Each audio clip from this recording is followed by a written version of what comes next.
الذي حار ونرسل العطر من روض الهدى الزاهي ويشرق السلم أنوارا وأنوارا. الله الحمد لله نحمده ونستعينه ونستغفره ونؤمن به ونتوكل عليه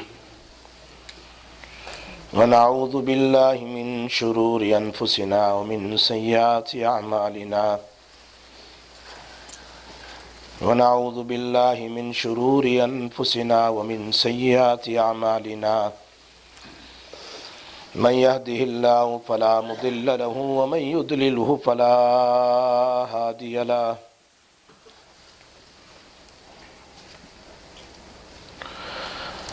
ونشهد أن لا إله إلا الله وحده لا شريك له ونشهد أن سيدنا ونبينا وحبيبنا ومولانا محمدا عبده ورسوله.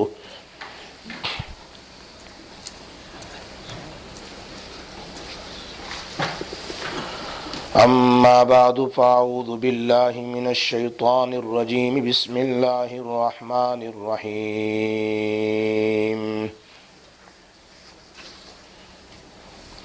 إن المساجد لله فلا تدعوا مع الله أحدا وقال النبي صلى الله عليه وسلم من تمسك بسنتي عند فساد أمتي فله أجر 100 شهيد أو كما قال رسول الله صلى الله عليه وسلم. صدق الله العلي العظيم وصدق رسوله النبي الأمي الحبيب الكريم ونحن على ذلك لمن الشاهدين والشاكرين والحمد لله رب العالمين. اللهم صل على محمد وعلى آل محمد كما صليت على إبراهيم وعلى آل إبراهيم إنك حميد مجيد.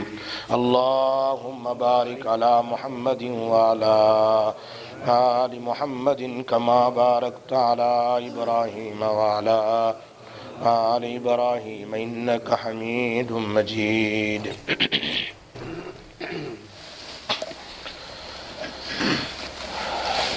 میرے بزرگوں، میرے بھائیوں،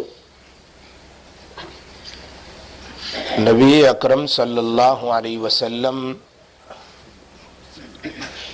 دنیا میں تشریف لائے، ولادت ہوئی اور پھر 40 سال کے بعد آپ کو نبوت ملی.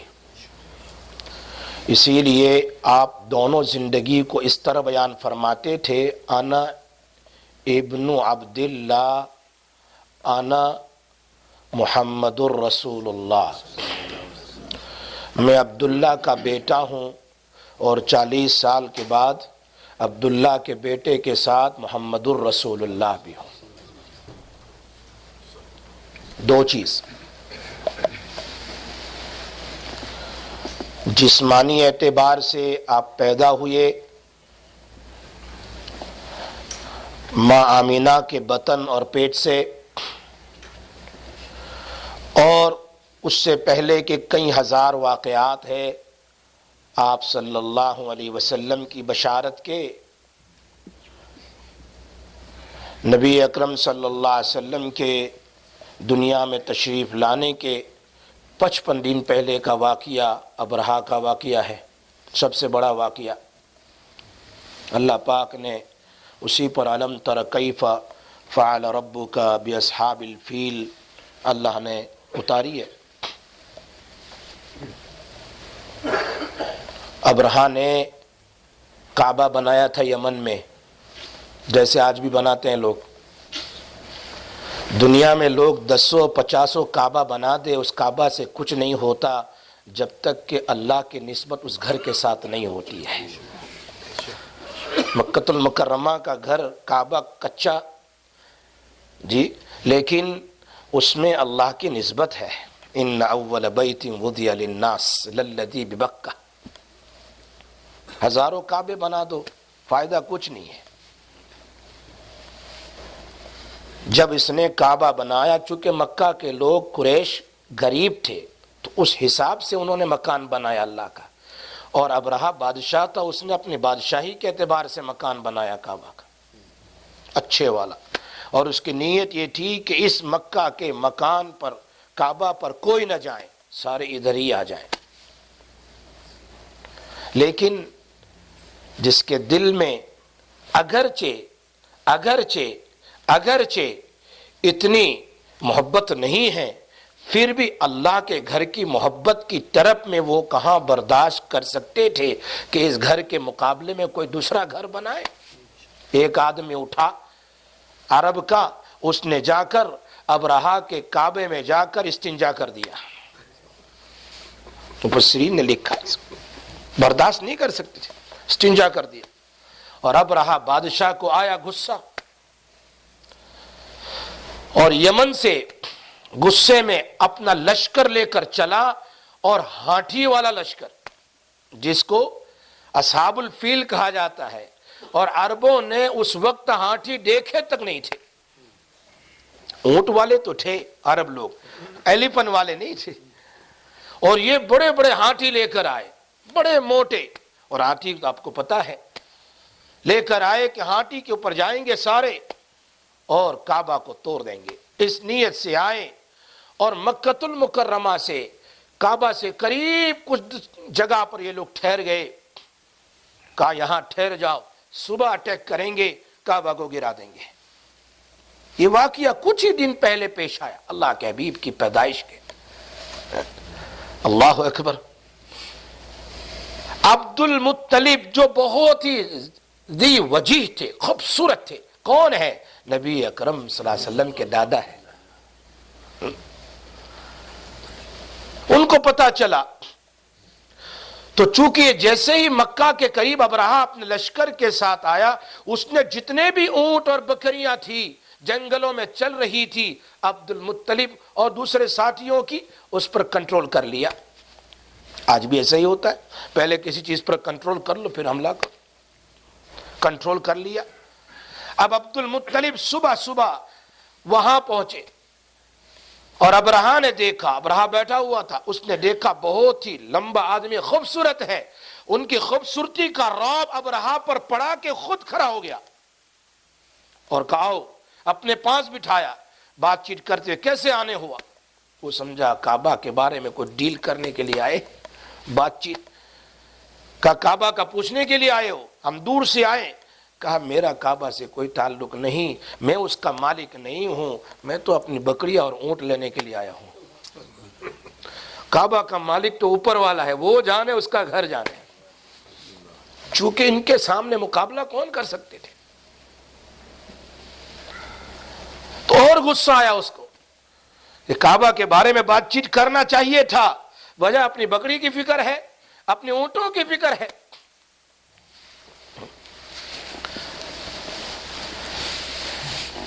ایک بات ضرور یاد رکھے، تدبیر بھی کرو، تقدیر پر بھروسہ بھی کرو. تدبیر بھی کرو، سمجھ میں آئی بات؟ تدبیر کرنے کا حکم میرے اور آپ کے آقا جناب رسول اللہ صلی اللہ علیہ وسلم نے دیا ہے. تدبیر الگ چیز ہے، تقدیر الگ چیز ہے. بالفاظ دیگر سمجھ لو، تدبیر بنتے بنتے بگڑ جاتا ہے، اور تقدیر بگڑتے بگڑتے بن جاتی ہے. نبی اکرم صلی اللہ علیہ وسلم جب کبھی کوئی کام کر لیتے تھے تو ایک جملہ کہا کرتے تھے، اللہم ھذا الجہد وعلیک التکلان. اے اللہ میرا یہ کام میں نے کر دیا، اب بھروسہ تجھ پر ہے. یہ جملہ کہا کرتے تھے. بلکہ میں تو کہا کرتا ہوں ہم سب کو اس جملے کو یاد رکھنا چاہیے اور اس کو کہنا چاہیے، اے اللہ میں دوائی لے آیا، میں دوائی لے آیا، اے اللہ میرا کام میں نے کر دیا، اب تجھ پر بھروسہ کرتا ہوں، شفا عطا فرما. تدبیر کرنے کا حکم دیا ہے میرے اور آپ کے آقا جناب رسول اللہ صلی اللہ علیہ وسلم نے. حدیثیں بڑی پڑی ہے، فرمایا شہد کھاؤ، کلونجی کھاؤ، حدیث میں ہے فرمایا 7 اجوا کھجور کھاؤ، کشت بحری کھاؤ، کشت ہندی کھاؤ. یہ سارے الفاظ حدیث کے اندر میں ہیں. معوذتین پڑھ کر اپنے اوپر پھونک لگاؤ، دم کرو، جھاڑ پھونک کرو، یہ ساری چیزیں تدبیر کے طور پر میرے اور آپ کے آقا جناب محمد رسول اللہ صلی اللہ علیہ وسلم نے بیان فرمائی۔ تدبیر کرنے کا حکم دیا۔ کہ میرے اور آپ کے آقا نے تدبیر نہیں کی ہے؟ کیا میں ہی اپنی اولاد کے لیے دعا کرتا ہوں؟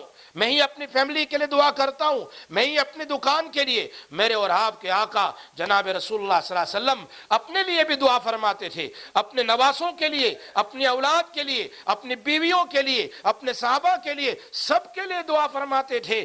بلکہ میں کہا کرتا ہوں نبی صلی اللہ علیہ وسلم کے ہموم اور غموم یعنی ان کی وریز تو اور زیادہ تھی کہ ان کے سامنے دعائیں کرنے کے بعد، تدبیریں کرنے کے بعد ان کے سامنے ان کی 3 بیٹی کا انتقال ہوا، رقیہ کا ہوا، زینب کا ہوا، ام کلثوم کا، خود آپ صلی اللہ علیہ وسلم نے ان کو دفن فرمایا ہے۔ کون نہیں چاہتا ہے کہ مجھے اولاد نرینہ نہ ملے، مذکر اولاد نہ ملے؟ کون نہیں چاہتا؟ ہر باپ چاہتا ہے لڑکیاں تو ایک لڑکا بھی مل جائے تاکہ میرے پیچھے کام کرے، میری رکھوالی کرے، فلاں کرے فلاں کرے۔ میرے اور آپ کو آقا کو تمنا نہیں تھی، آپ صلی اللہ علیہ وسلم دعا فرمائی، لیکن آپ نے طیب طاہر قاسم کا جنازہ خود دفنایا ہے، آپ کے سامنے انتقال کر۔ نبی اکرم صلی اللہ علیہ وسلم نے فرمایا ہما ریحانتِ الحسن والحسن، یہ جنت کے 2 فلاورز ہیں، حسن اور حسین۔ کیوں فرمایا؟ خطبہ دے رہے جمعہ کا، بیٹا حسن آ گیا، آپ نے خطبہ سٹاپ کیا، بیٹے کو اٹھا کر بٹھایا، پھر خطبہ شروع فرمایا دوران خطبہ۔ یہ کیوں؟ امت کو بتایا کہ تم ان کی تعظیم کرنا، تم ان کا اکرام کرنا۔ اللہ کے حبیب فرما رہے ہیں مجھے ان کی پیشانی سے جنت کی خوشبو آ رہی ہے۔ کیوں فرمایا؟ لوگ تعظیم کریں، اور مدینہ کی گلی میں ادھر حسن ہے اور حسین اٹھا کے چل رہے ہیں، کیوں؟ فرمایا کتنی اچھی سواری۔ اللہ کے حبیب نے حضرت عمر سے فرمایا سواری کو دیکھ رہے ہو، نبی کو سوار کو بھی تو دیکھو، وہ بھی کتنے اعلیٰ ہے۔ یہی تو فرمایا۔ کیوں فرمایا؟ تاکہ لوگوں کے دلوں میں ان کی محبت پیدا ہو، ان کی تعظیم ہو، ان کا اکرام ہو۔ لیکن کیا ہوا آپ کو پتا ہے؟ حضرت حسن رضی اللہ تعالیٰ عنہ کو زہر دے دیا گیا۔ حضرت حسین رضی اللہ تعالیٰ عنہ کا واقعہ آپ کو پتا ہے کربلا میں کیسی حالت ہوئی۔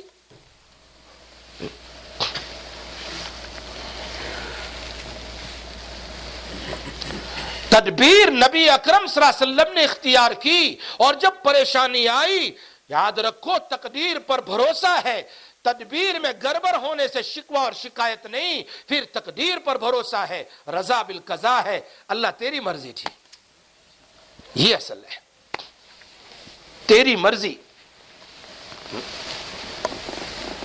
تیری مرضی ہی سے سب کچھ ہوگا۔ انسان ضرور ہر کام کو کرے، حرص رکھے، میں یہ بھی سنت، میں یہ بھی کام کروں، میں یہ بھی کام کروں، میں یہ بھی کام کروں۔ یہ ابرہہ کا واقعہ دیکھو، نبی اکرم صلی اللہ علیہ وسلم کے آنے سے کچھ ہی دن 55 ڈیز پہلے کا واقعہ، سبحان اللہ، ابو عبد المطلب وہاں پہنچے، کہا مجھے تو میرے اونٹ چاہیے، میری بکریاں چاہیے۔ تو اس کو اور غصہ آ گیا، got more angry. What's wrong with you? You're supposed to ask about Kaaba. We are coming here to destroy the Kaaba. Are you talking about your own camels? Are you talking about your own animals? کہا میرا گھر نہیں، اللہ کا گھر ہے، اللہ اس گھر کی حفاظت کرے گا، اس کے گھر کی۔ اور قرآن کریم کے الفاظ ہے، اللہ اکبر، اللہ تبارک و تعالی کسی کا محتاج نہیں، اللہ کسی کا محتاج نہیں ہے۔ یہی نہ سمجھنا میں نماز پڑھتا ہوں بس میں بہت کچھ کرتا ہوں، اللہ کسی کا محتاج نہیں ہے۔ یہ واقعہ ہمیں سکھا رہا ہے اللہ مکہ والوں کا بھی محتاج نہیں، اللہ اس وقت فرشتوں کا بھی نہیں، کس سے کام لے رہا؟ فرشتوں سے بھی نہیں۔ قرآن میں ہے نا، الم تر کیف فعل ربک باصحاب الفیل الم یجعل کیدہم فی تضلیل وارسل علیہم طیرا ابابیل، چھوٹے چھوٹے ابابیل آپ نے دیکھے ہوں گے کبھی، وہاں گھومتے رہتے چھوٹے چھوٹے، یہ ہو یا جو بھی ہو۔ لیکن اللہ نے قرآن جو لفظ استعمال فرمایا